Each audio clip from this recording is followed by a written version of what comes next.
Что делает человека человеком? И может ли машина обрести сознание? Почему мы боимся искусственного интеллекта, но при этом стремимся улучшить свой разум при помощи имплантов в мозг? Почему образ мира, где корпорации сильнее государств, а сознание можно взломать, кажется не фантастикой, а прогнозом на послезавтра? Это не просто жанр. Это зеркало нашей реальности. Это киберпанк. Сегодня я раскрою вам тайны этого жанра и отвечу на главный вопрос, почему он нам так интересен уже более 50 лет. Киберпанк– это не жанр про будущее, это про настоящее, доведенное до логического абсурда. Мы уже живем в его реинкарнации, в мире камер, нейросетей, цифровых двойников и корпораций, которые знают о нас больше, чем наши семьи. Думаете, я преувеличиваю? Вовсе нет. И вот доказательства. В 2024 году нейролинк Илона Маска имплантировала свой чип первому пациенту. На видео он управляет курсором при помощи силы мысли. В Китае, США и Японии развиваются нейроинтерфейсы с частичным управлением экзоскелетами и протезами. Это уже не научная фантастика, это медицинская реальность. Тотальная слежка в нашем мире стала нормой. Китайский мегаполис Чунцин– самый наблюдаемый город в мире. Более 2,5 миллионов камер на 15 миллионов жителей. Камеры распознают лица, поведение и даже походку. Мегакорпорации уже существуют и способны влиять не только на жизни миллионов людей по всему миру, но и способны оказывать влияние на правительство целых стран. Компания Google владеет Fitbit, контролируя данные о здоровье миллионов людей. Apple Watch и Samsung Health отправляют телеметрию напрямую в облака Big Tech. Но хоть искусственный интеллект еще не управляет нашими жизнями, скажете вы. И вновь вы будете неправы, скажу я. Макдональдс, Walmart, Amazon используют ИИ для найма и увольнения сотрудников без участия человека. В Китае ИИ контролирует продуктивность работников. Камеры и сенсоры фиксируют утомление и непродуктивное поведение. Такие системы уже внедрены в Foxconn и Alibaba. Да ладно, ну хоть в матрицу машины нас точно не загонят. И здесь вы снова не правы. Миллионы людей по всему миру добровольно загнали себя в матрицу. Люди проводят тысячи часов в VR-чат, метавселенных Horizon и Roblox. Помимо добровольного нахождения в матрице, люди уже предпочитают ИИ другим людям. Например, в Южной Корее и Японии популярны виртуальные отношения с ИИ-куклами, а корпорации этим охотно пользуются. Компания Реплика создает и партнеров. Платишь подписку, получаешь виртуального любовника или друга, который любит тебя таким, какой ты есть. Уже более 10 миллионов пользователей, кстати говоря. Вы помните ту нашумевшую историю о том, как ИИ довел человека до самоубийства? Это не единичный случай. Такие инциденты случались еще несколько раз по всему миру. Так что нравится нам это или нет, но искусственный интеллект, контролирующий наши жизни, мегакорпорации, власть которых соизмерима с целыми государствами, тотальная слежка за каждым нашим шагом и нейроинтерфейсы, имплантируемые прямо в мозг, это все уже не фантастика, это мир, в котором мы живем. И что теперь, спросите вы? Бросить институт и начать откладывать деньги на мощный имплант руки, чтобы понять, что нас ждет дальше и как с этим жить? Давайте вернемся назад во времени, в тихие и спокойные времена, когда мир был прост и понятен. Телефон был прикручен к стене, а фантастика была просто книгами, которые было так безумно интересно читать. Ведь наше будущее было предопределено именно в книгах.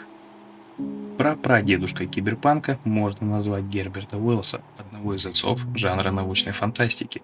В его романе «Машина времени» поднимается вопрос о деградации человечества в будущем. Одной из главных идей киберпанка в «Машине времени» 1895 года Герберт Уэллс раскрывает тему деградации человека через образ будущего человечества, которое спустя сотни тысяч лет эволюционировало в две противоположные расы – элоев и морлоков. Это не просто фантастическая гипотеза, а жесткая социальная сатира и философское предостережение. Элои – это внешне красивые и хрупкие, инфантильные существа, живущие в своеобразном раю. У них нет нужды трудиться, их окружает комфорт и покой. Но на деле это не утопия, а деградация.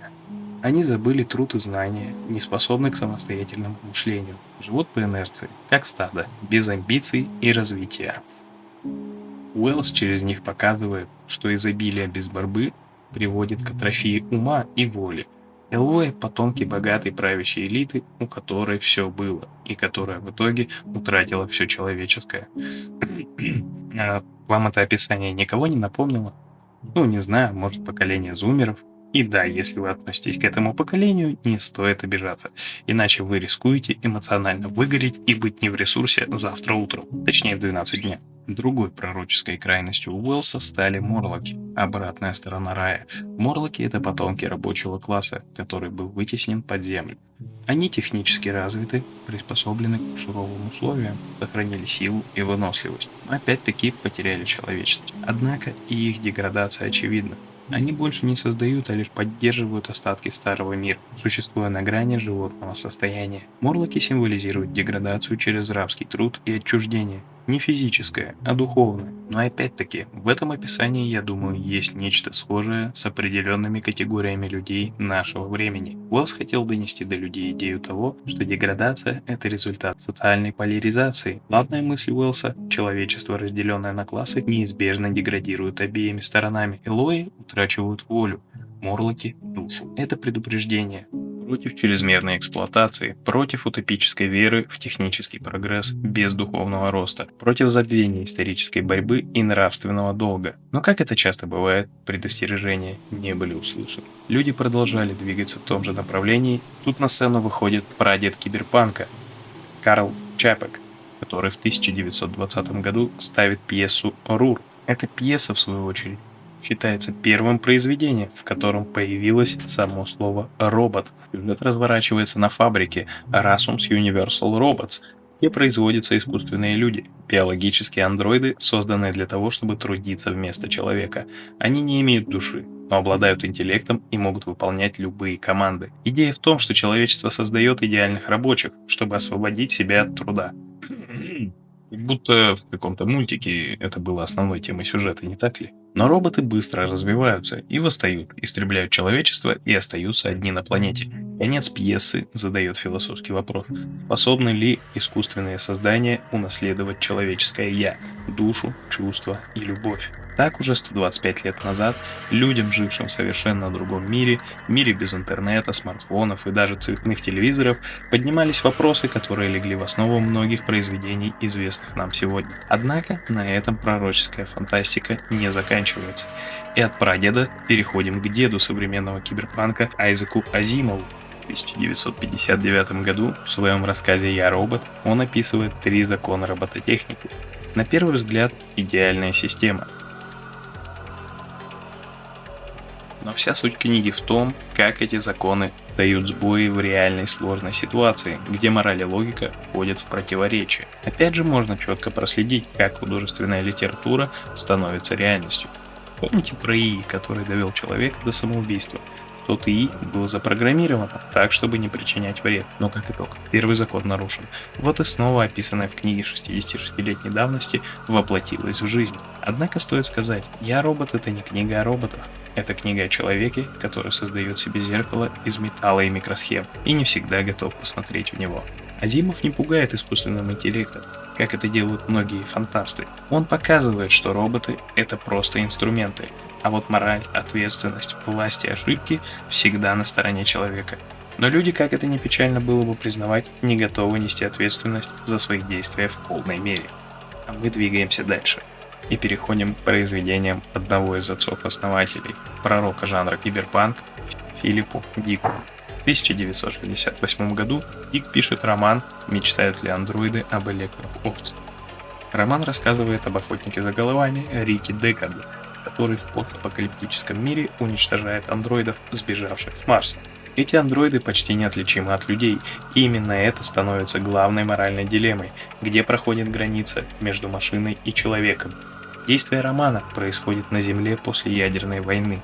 Люди массово покидают планету. Животные почти вымерли, их заменяют электронные копии. Андроиды становятся все совершеннее, но у них якобы нет сострадания. Именно в этом романе формируются характерные черты киберпанка как жанра. Высокотехнологичный мир недалекого будущего. Мир, в котором технологии доступны буквально каждому, но не каждому доступны простые человеческие эмоции.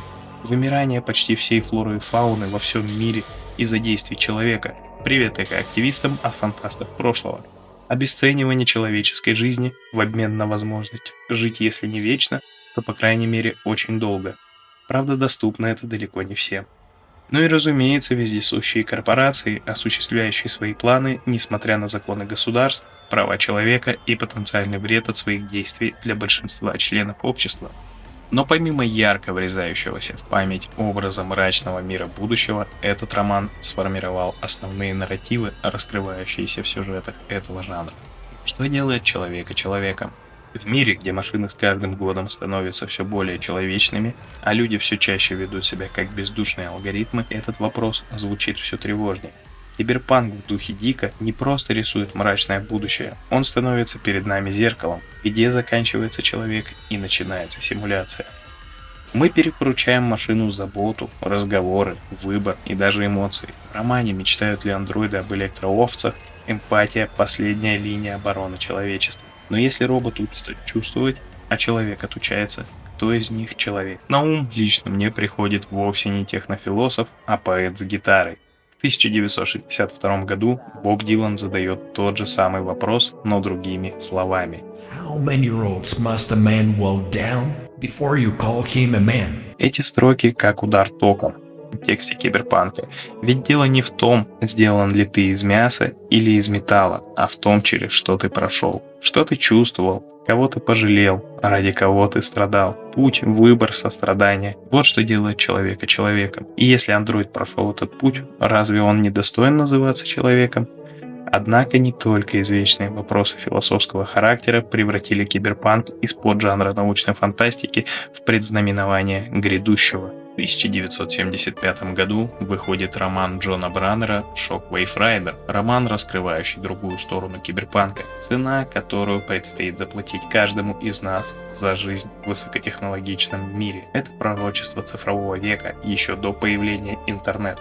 ARPANET не считается. Браннер первым ввел в обиход термин «вирус» применительно к компьютерным программам. Он предсказал, общество будет перегружено данными, анонимность исчезнет, цифровое рабство станет частью повседневности. Ну и разумеется, Джон Браннер не забыл заявить об идее цифрового сопротивления как главного метода борьбы с тоталитарным правительством. Браннер считал, что свобода – это контроль над информацией о себе. Герой романа – один из первых киберпанков.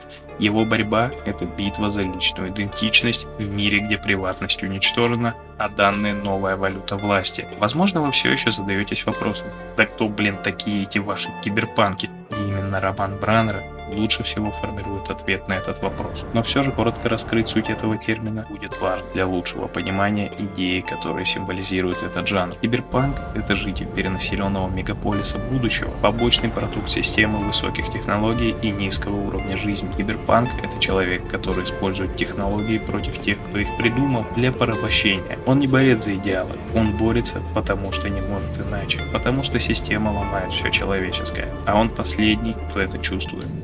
Киберпанк – это вовсе не яркий образ высокотехнологичной шпаны будущего. Это символ, это мировоззрение, это бунт. Бунт против мира, где каждый шаг под наблюдением, где душу можно продать по подписке, а человеческая жизнь не стоит ничего. Так родился жанр, который стал пророчеством. И все, что тогда казалось вымыслом, сегодня новостная лента. Но это только начало. Что будет дальше? Как выжить в этом мире? И можно ли остаться человеком, когда система давно стерла грань? Подпишись и не пропусти главное.